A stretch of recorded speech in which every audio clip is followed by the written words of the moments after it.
വണ്ണം വയ്ക്കുന്നതല്ല അമിതവണ്ണം എന്ന് പറയുന്ന ഒബീസിറ്റി എന്ന രോഗം. അത് ശരിക്കും ഒരു രോഗം തന്നെയാണ്.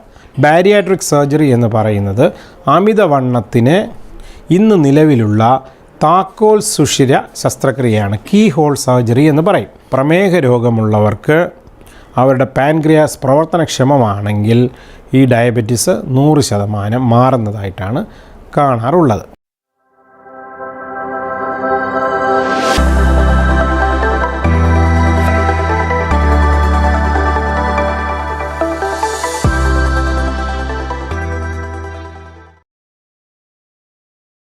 അപ്പോൾ നമ്മൾ ഇന്ന് നിങ്ങളോട് സംസാരിക്കുന്നത് ഒരു പ്രധാനപ്പെട്ട വിഷയത്തെക്കുറിച്ചാണ്.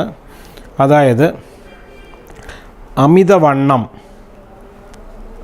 എന്ന വിഷയം. നിങ്ങൾക്കെല്ലാവർക്കും അറിയാം, അമിതവണ്ണം എന്ന് പറയുന്നത് നമ്മുടെ ശരീരഭാരം വളരെയധികം കൂടുന്ന ഒരവസ്ഥയാണ്.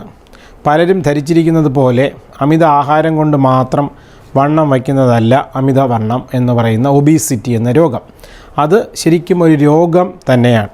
അപ്പോൾ മറ്റ് രോഗങ്ങളെ ചികിത്സിക്കുന്നത് പോലെ അമിതവണ്ണത്തെയും നമ്മൾ ചികിത്സിക്കണം. ഉദാഹരണത്തിന് അമിതവണ്ണം എന്ന അവസ്ഥ മറ്റ് രോഗങ്ങൾക്ക് വഴിവെക്കുന്നു. അത് പലർക്കും അറിയില്ല എന്നുള്ളതാണ് വസ്തുത. ഉദാഹരണത്തിന് അമിതവണ്ണം എന്ന അവസ്ഥ ഉള്ള ആളിന് മറ്റു രോഗ സാധ്യതകൾ, ഉദാഹരണത്തിന് ഹൃദയാഘാതം, ശ്വാസകോശ സംബന്ധമായ പ്രശ്നങ്ങൾ, മുട്ടിൻ്റെ ഓസ്റ്റിയോ ആർത്രൈറ്റിസ്, അങ്ങനെ വളരെ രോഗസാധ്യതകൾ ഉള്ള ഒരവസ്ഥയാണ്. ഒരു രോഗം മറ്റ് രോഗങ്ങളിലേക്ക് നയിക്കുന്നു എന്നുള്ളതാണ് അമിതവണ്ണത്തിൽ കാണുന്നത്. അപ്പോൾ അമിതവണ്ണത്തിൻ്റെ ചികിത്സയിൽ ഏറ്റവും പ്രധാനപ്പെട്ടത് നമ്മുടെ ജീവിതചര്യയാണ്. അതായത് ലൈഫ് സ്റ്റൈൽ എന്നുകൊണ്ട് ഉദ്ദേശിക്കുന്നത് ആഹാര നിയന്ത്രണം, വ്യായാമം, അത് കഴിഞ്ഞിട്ടാണ് മരുന്നും ചികിത്സയും അല്ലെങ്കിൽ മരുന്നും ശസ്ത്രക്രിയയുമൊക്കെ വരുന്നത്. അപ്പോൾ ആഹാര രീതി എന്ന് പറയുന്നത് നമുക്കെല്ലാവർക്കും ഓരോ ആഹാര രീതി ഉണ്ടാവും. ആ മനുഷ്യൻ അല്ലെങ്കിൽ ആ ലേഡി വർഷങ്ങളായി പിന്തുടർന്ന് വരുന്ന രീതിയാണ് ഈ അമിതവണ്ണത്തിലേക്ക് നയിച്ചത്. അത് മാറ്റുക എന്നുള്ളത് അത്രയ്ക്ക് എളുപ്പമുള്ളതല്ല. പക്ഷേ കഠിനമായി വിചാരിച്ചാൽ വളരെ പ്രയോജനം ചെയ്യാൻ കഴിയും ആഹാര നിയന്ത്രണത്തിന്. പിന്നെ അമിതവണ്ണം അതിഭയങ്കരമായി കൂടിയ സ്റ്റേജിൽ ആഹാര നിയന്ത്രണം കൊണ്ട് മാത്രം അത് ചികിത്സിക്കാൻ കഴിയില്ല. വ്യായാമത്തെ പറ്റി പറയുകയാണെങ്കിൽ നമ്മൾ കഴിക്കുന്ന ആഹാരം, അതിലെ ഊർജം എക്സസ് ആവുമ്പോൾ, കൂടുതലാവുമ്പോൾ വണ്ണം അല്ലെങ്കിൽ ഫാറ്റായിട്ട് നമ്മുടെ ശരീരത്തിൽ സ്റ്റോർ ചെയ്യുന്നതാണ് അമിതവണ്ണത്തിൻ്റെ സിമ്പിളായിട്ടുള്ള ഒരു ഡെഫിനിഷൻ. പക്ഷേ അത് അമിതമായി അല്ലെങ്കിൽ ആവശ്യത്തിൽ കൂടുതൽ ഊർജം ചെലവഴിക്കാൻ വേണ്ടി കായികാധ്വാനവും വ്യായാമവും ഒക്കെ ചെയ്യുമ്പോൾ അത്രയും സേവ് ചെയ്യുന്നത് കുറയും. അങ്ങനെ അമിതവണ്ണം കുറയുന്നു. പക്ഷേ ഇത് രണ്ടിനും ഒരു പരിധിവരെ മാത്രമേ കുറയ്ക്കാൻ കഴിയൂ. അതായത് മോർബിഡ് ഒബീസിറ്റി എന്ന് പറയുന്ന ക്ലാസ് 3 ഒബീസിറ്റി, അതായത് അമിതവണ്ണത്തിൻ്റെ 3ാമത്തെ ഘട്ടത്തിലൊക്കെ നമുക്കിത് രണ്ടും മാത്രം കഴിയുകയില്ല. എന്നാലും ജീവിത ശൈലിയുള്ള ശക്തമായ സ്ഥായിയായ ഒരു മാറ്റം അമിതവണ്ണം അഥവാ ഒബീസിറ്റിയുള്ള രോഗികൾക്ക് അത്യാവശ്യമാണ്. അപ്പോൾ ആഹാരത്തിൻ്റെ അളവ് കുറയ്ക്കുക, വ്യായാമം ചെയ്യുക. ഇത് രണ്ടും വിജയിച്ചില്ലെങ്കിലാണ് ഈ മരുന്നുകളും ശസ്ത്രക്രിയയും വേണ്ടി വരുന്നത്. അപ്പോൾ ഇത് ചെയ്യുകയാണെങ്കിൽ അതിനൊരു പ്രത്യേക തരം രോഗികളെയാണ് ഈ ശസ്ത്രക്രിയയ്ക്ക് തിരഞ്ഞെടുക്കുന്നത്. ബാരിയാട്രിക് സർജറി എന്ന് പറയുന്നത് അമിതവണ്ണത്തിന് ഇന്ന് നിലവിലുള്ള താക്കോൽ സുഷിര ശസ്ത്രക്രിയയാണ്. കീ ഹോൾ സർജറി എന്ന് പറയും. നിങ്ങൾക്ക് എല്ലാവർക്കും അറിയാം, ഈ താക്കോൽ സുഷിര ശസ്ത്രക്രിയ കൊണ്ട് നമുക്ക് വേദന കുറവാണ്, വയറിൽ പാടുകൾ വരുന്നത് കുറവാണ്, ആശുപത്രിവാസം കുറച്ച് മതിയാവും. അമിതവണ്ണ ശസ്ത്രക്രിയയിൽ ഇതിൻ്റെ പ്രാധാന്യം ഏറെയാണ്. അമിതമായ വണ്ണമുള്ള ഒരാളിൻ്റെ വയറിൻ്റെ വലിപ്പം, വയറിൽ അടിഞ്ഞുകൂടിയിരിക്കുന്ന കൊഴുപ്പ്, ഇതൊക്കെ നിങ്ങൾക്കറിയാം. ഇതിലൂടെ തുറന്ന് നമ്മൾ അകത്ത് പോകുമ്പോൾ വളരെ വലിയൊരു മുറിവ് ഉണങ്ങാനുള്ള പ്രശ്നങ്ങളും ഓപ്പറേഷൻ കഴിഞ്ഞാലുടനെ ശ്വാസകോശ സംബന്ധമായ ബുദ്ധിമുട്ടുകളൊക്കെ കൂടുന്നു. പക്ഷേ കീ ഹോൾ വഴി ചെയ്യുന്നത് കൊണ്ട് ഇത് വളരെ കുറയുന്നു എന്ന് മാത്രമല്ല, രോഗിയുടെ ഫാസ്റ്റർ റിക്കവറിക്കും സഹായിക്കുന്നു. അപ്പോൾ എന്താണ് ഈ അമിതവണ്ണ ശസ്ത്രക്രിയ എന്ന് നമുക്ക് നോക്കാം. അതായത് നമ്മൾ നേരത്തെ ഞാൻ പറഞ്ഞ പോലെ ആഹാരത്തിൻ്റെ അളവ് കൂടുക, ആഹാരം ദഹിച്ച് ഊർജ്ജമായി മാറി ശരീരത്തിൽ ആവശ്യത്തിലധികമാകുമ്പോൾ അത് കൊഴുപ്പായിട്ട് കൺവേർട്ട് ചെയ്ത് സ്റ്റോർ ചെയ്യുക. ഈ പ്രസ്ഥാനത്തെ തടസ്സപ്പെടുത്തുന്നതാണ് നമ്മുടെ അമിതവണ്ണം ശസ്ത്രക്രിയ. അതെങ്ങനെയാണെന്ന് ഞാൻ പറയാം. അതായത് 2 അല്ലെങ്കിൽ 3 തരം ശസ്ത്രക്രിയകളാണ് ഇന്ന് നിലവിലുള്ളത്. ഒന്ന്, ആമാശയത്തിൻ്റെ വലിപ്പം കുറയ്ക്കുന്ന ശസ്ത്രക്രിയകൾ, അതിനെ റെസ്ട്രിക്റ്റീവ് സർജറി എന്ന് പറയും.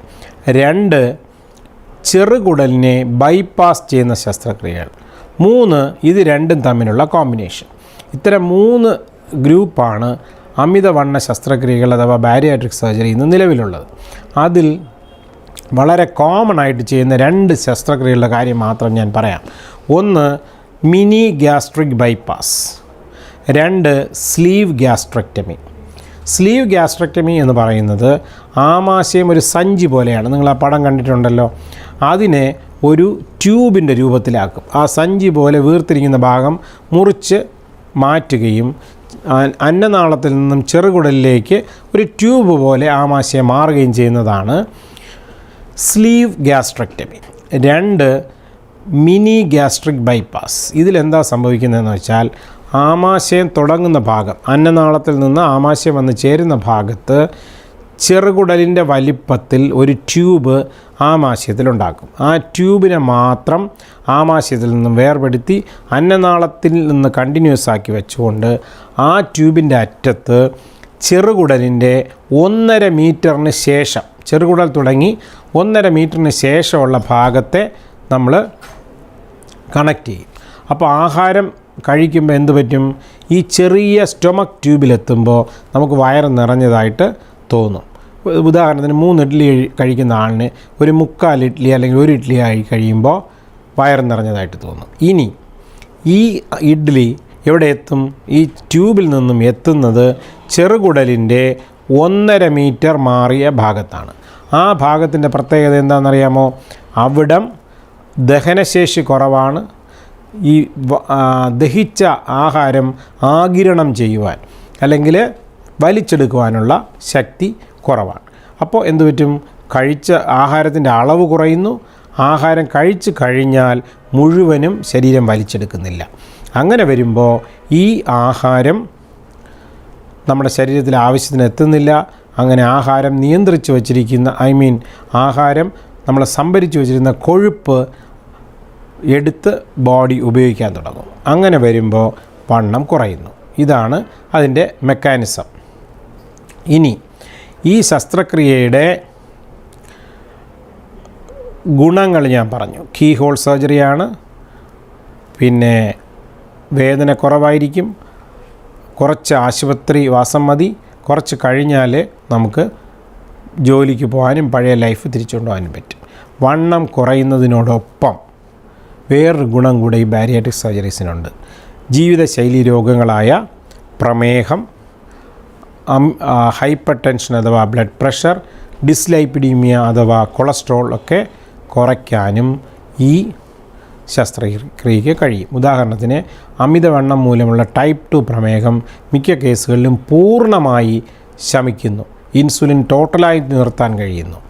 ഇതൊക്കെയാണ് വണ്ണം കുറയ്ക്കുക എന്നതിനേക്കാൾ ഉപരി ഈ അമിതവണ്ണ ശസ്ത്രക്രിയകൾ നമുക്ക് തരുന്നത്. അപ്പോൾ അതിനെ മെറ്റബോളിക് സർജറി എന്ന് വിളിക്കുന്നു. ഇനി ഏതൊക്കെ രോഗികൾക്കാണ് ഈ അമിതവണ്ണ ശസ്ത്രക്രിയ ചെയ്യേണ്ടതെന്ന് നമുക്ക് നോക്കാം. ഒന്ന്, ഈ ശസ്ത്രക്രിയയ്ക്ക് അനുയോജ്യരായ രോഗികളെന്ന് പറയുന്നത് ബോഡി മാസ് ഇൻഡെക്സ് എന്ന് പറയും. Weight divided by height in metre square. ശരീരഭാരം ഉദാഹരണത്തിന് 100 കിലോ, പൊക്കം 150 സെൻറ്റിമീറ്റർ 1.5.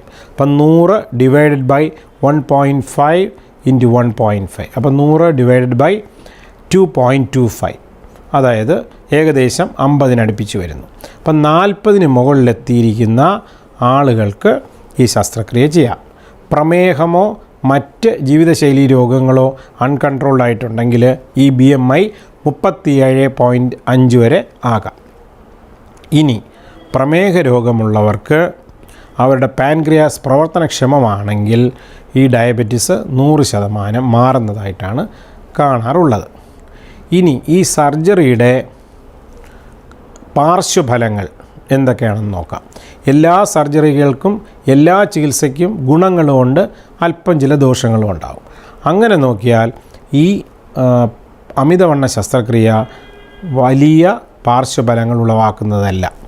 എന്നാലും ചില കാര്യങ്ങൾ ചിലർക്ക് ഉണ്ടാകാറുണ്ട്. ഉദാഹരണത്തിന് വണ്ണം ആവശ്യത്തിലേറെ കുറഞ്ഞു പോവുക, പിന്നെ ഇടയ്ക്കിടയ്ക്ക് ഷുഗർ കുറഞ്ഞു പോവുക, ഇങ്ങനെയൊക്കെ അപൂർവം ചിലർ വരാൻ പറ്റും. പിന്നെ ഏത് ശസ്ത്രക്രിയയ്ക്കും ഉണ്ടാകുന്ന സൈഡ് ഇഫക്ട്സ് ഇതിനും ഉണ്ടാകാം. പക്ഷേ ജനറലി വളരെ സേഫായിട്ടുള്ള ഒരു ശസ്ത്രക്രിയയാണ് ബാരിയാട്രിക് സർജറി. അത് കഴിഞ്ഞാൽ രോഗികൾ എന്ത് ചെയ്യണം എന്നുകൂടെ പറഞ്ഞുകൊണ്ട് ഞാൻ അവസാനിപ്പിക്കാം.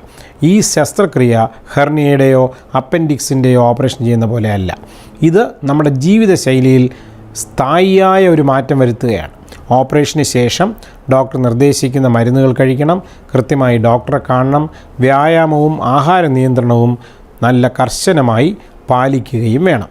ഇതാണ് എനിക്ക് ബാരിയാട്രിക് സർജറി അഥവാ അമിതവണ്ണ ശസ്ത്രക്രിയയെക്കുറിച്ച് നിങ്ങളോട് പറയുവാനുള്ളത്.